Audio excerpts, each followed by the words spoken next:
All right, guys, so thanks for joining us. We've got 15 minutes with Dan. Where are the microphones? Who's starting us off? Keith?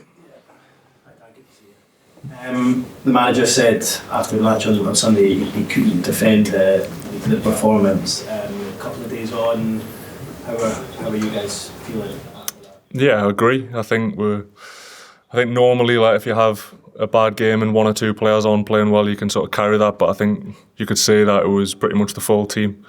Had an off day and it was frustrating. I think we sort of let ourselves down. We really wanted to make amends for sort of the away form that it's been this season and push on, and that didn't happen. So it was very frustrating. After the Tottenham game last midweek, you won 3 in a row, 3 different competitions. It felt very much, even just like speaking to fans outside the game afterwards, you kind of turned the corner. So I think that was why that performance was so surprising on Sunday. Can you put a finger on it? No, it's tough. I think we haven't won in 9 away games or something like that. So I think it's something that I know the manager will be working on to understand why we've not been performing at that. And the frustrating thing is that obviously we've got the Champions League tomorrow, and I think everybody knows that we will turn up for that game, and the crowd will be buzzing and we'll be buzzing and at it, and it's just about trying to replicate those performances away. And I think the years that we've done well, the first year that we qualified for the Champions League, weren't always playing great away from home, but we always sort of picked up results. So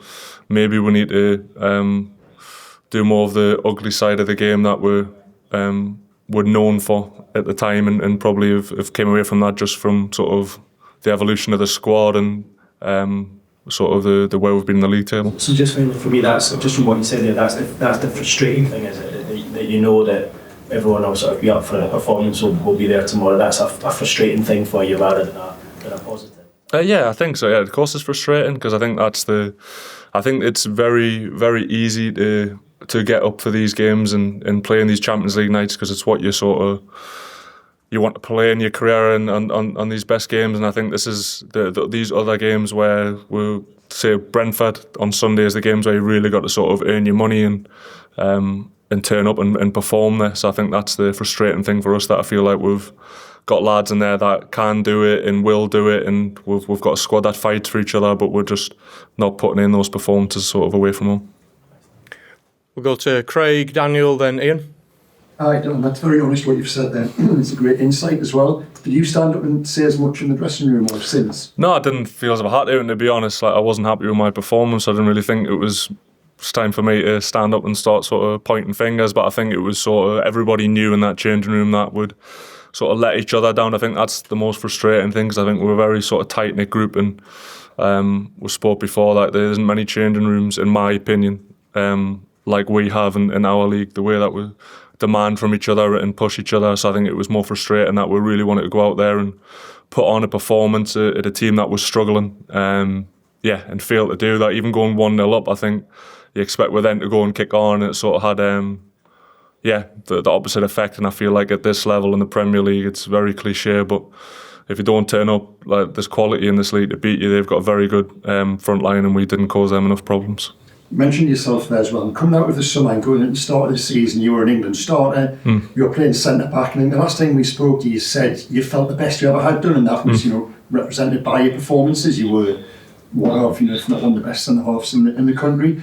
So then have to go to left back, and it's not through your doing really; it's through necessity. Is there a frustration there when you've looked back at where you were as recently as 6 weeks ago?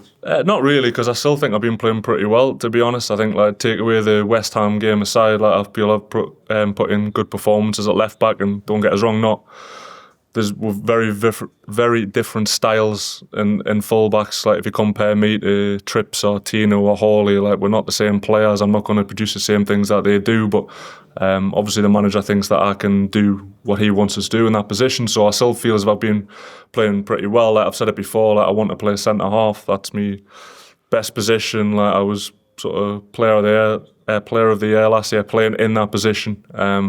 But I just want to play football, and if the manager thinks that I can help the team play in there, obviously we've had some injuries in that position as well, then so I'm more than happy to do that. Daniel, then Ian, please. Dan, this group has certainly bounced back from adversity in the past. What's been key in other situations, perhaps at Brentford last season, to solving the problems and then going on these good runs that we know this team was capable of? Yeah, I think the gaffer spoke about it, just sort of about having like honest reflection. I think it's very easy to just sort of look over results like that and just think, oh, it's just one of those games. But I feel like we've always been very good at being honest with each other and talk about where things aren't going well or places we can improve. And I think the manager and the staff now well that they'll do absolutely everything possible to make sure that doesn't happen again. And there has, obviously, Brentford last year, I know Bournemouth at home last year, we had some bad results. There's every season that we've been here, there's been sort of that result where it's been a bit of a wake-up call and think like, come on, like we need to get back to what we're doing. And then we've went on some pretty good runs. So I said it's nothing that I feel as a group we're worried about. Obviously, I'd love to be sat here and we've won every single away game, but that isn't the case. So for us, it's just about how we respond and work towards getting the win tomorrow. And bridging on one of your previous answers, despite the fact that you're not playing perhaps where you'd like to be playing in terms of the team at the moment, has this been the most enjoyable part of your career past this calendar year? Yeah, it's got to be. I think the sort of play the amount of games I've had and obviously the cup final and scoring and we're winning that and playing international football and representing my country, this has definitely been the sort of best calendar year I've had. And I don't feel honestly that I'm peaking yet. I still feel as if I'm getting better and physically I feel good. So just want to make it continue as much as possible.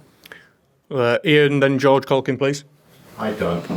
Football, you're obviously too professional to prioritise games, but you're also human as well. Are you going to be more excited for Champions League night at St James's Park than you are for a trip to West Ham or maybe Brentford? Or are you genuinely as excited for all the fixtures? Well, listen, I think as fans as well, I'm a Newcastle fan as well, so everyone gets excited by the Champions League fixture. So if I sat here and told you that wasn't the case, I'd be lying. I do get excited, and I think until we've been playing in this competition for a number of years, that'll always be the case. But I feel like the challenge for us now is a sort of mentality challenge, whereas like the best teams, in my opinion, which I always say, I feel like Man City are the best at doing this, that whatever competition they go into and however many days rest they've had or whatever, they're always at the certain standards that they're expected and always turn up. And I feel like that's now the challenge for us now that we're starting to get Champions League football regularly and we're progressing through the cups. More players are playing internationally at the club, that it is about being ready constantly, having that mentality where it doesn't matter who we're playing, where we're playing, what we're doing, that we hit the standards that we expect from each other. And it is a little bit of a cliche, but this is the perfect fixture on the back of a bad performance on Sunday. Yeah, listen, I don't think we're taking tomorrow lightly. Athletic Club are a very good team. They're a Champions League club, so we're expecting a very, very tough game. But if you could tell that we could be at home in the next game, sort of under the lights in a Champions League game, then yeah, we would be happy with that. George, Dom, then Martin, please. For the past couple of years, the team's had a get out in the sense of having a striker who can pop up with 20 plus goals in the Premier League. How different is it now, and how much of a challenge is it for the squad to adapt to a new way of playing? Yeah, I think Nick might still get 20 this season, to be fair. But yeah, it's different. I think like you look at the physical profiles or just the way that we had Alex last year and Nick this year. It's different. I feel like you've got to adapt, but I feel like we've adapted every season. If you look at the way the team played that first season when we were just trying to stay up compared to now, it's sort of night and day. And I feel as if you stay still too much at this level, you get caught up and teams go past you. So I do feel as if we're constantly evolving and the manager's wanting to always tweak things and change things and progress with. So yeah, it's definitely different.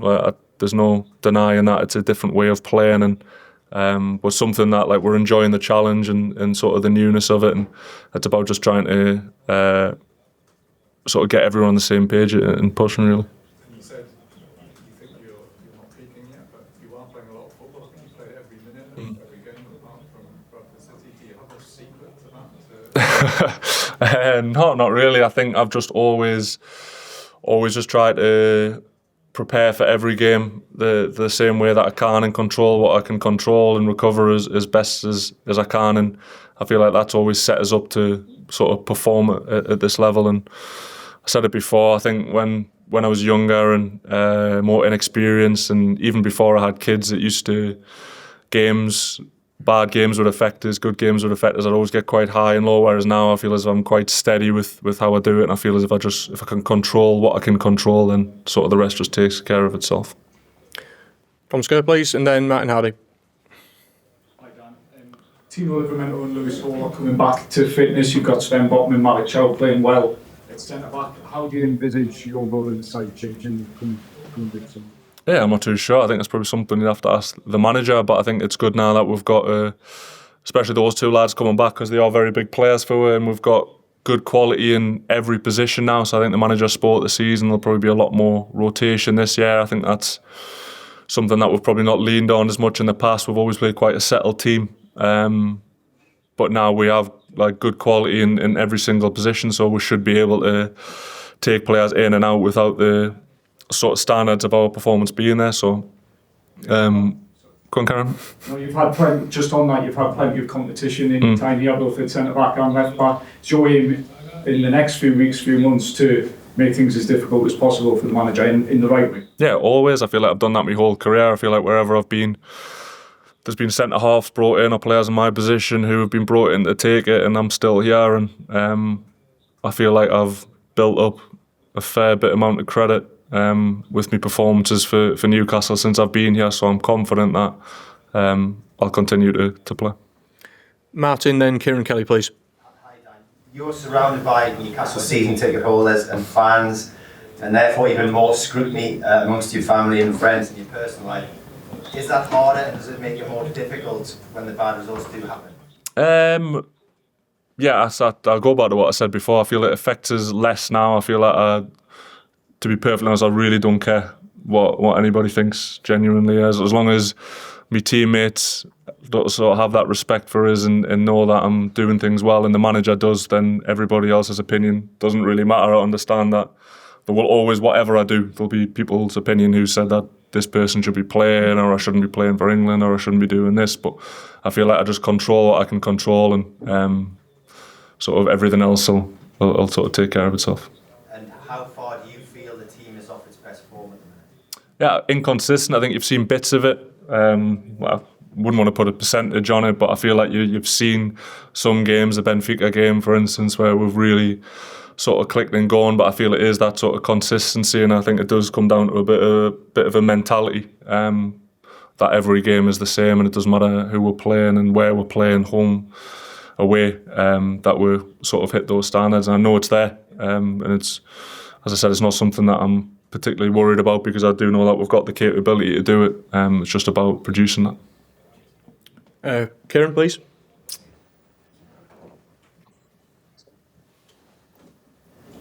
Hi Dan, the manager said there was a lot of analysis after the weekend. How painful was that for the group, and what did you learn? Yeah, very painful when you sort of see how far off what we expect from ourselves. Yeah, it is painful to watch, but I feel like that's the best way to learn. I feel like you've got to have some uncomfortable conversations sometimes, and the manager's quite good at doing that, and always very honest with what he says. But I feel that's the only way that you learn, and I've said it before, it's very easy to look past that performance and not really analyse it and just take it as a one-off. But there will be things in there and common themes that we've probably had with a lot of our away performances this season, and home maybe, that we could change and affect. And I think consciously just looking at it and thinking about it can only help. I'm surprised by the mentality away from home and what you kind of need to change, I guess. Yeah, it's hard. I think it's like, if I knew it, I'd would do it. Do you know what I mean? So it's frustrating. I think it comes down to mentality, but as I said, I think it's more the manager will look at that, and I'm sure he'll come up with a plan and what we can do better and how we can win games. And probably, I alluded to it before a little bit, probably just being a little bit more ugly with stuff. I think we're well known a few years ago for, I don't want to say the word, but something housery. And like probably a lot of the stuff that's come in has pushed you away from that. But I think sometimes like if you go away from home, sometimes like it's important to not be beat as well, and pick up points and keep yourself ticking along. As long as you're winning your home games and you're not getting beat, those away games is better. But we've not done that well enough at the moment, so I think that's probably something we'll look at also. Mark Douglas, and then the gentleman in the white T-shirt at the back, please. I'm quite interested in that you said there about the sort of dark arts thing. Why do you think that's sort of been? Is it a conscious thing that you maybe haven't been doing it as much recently?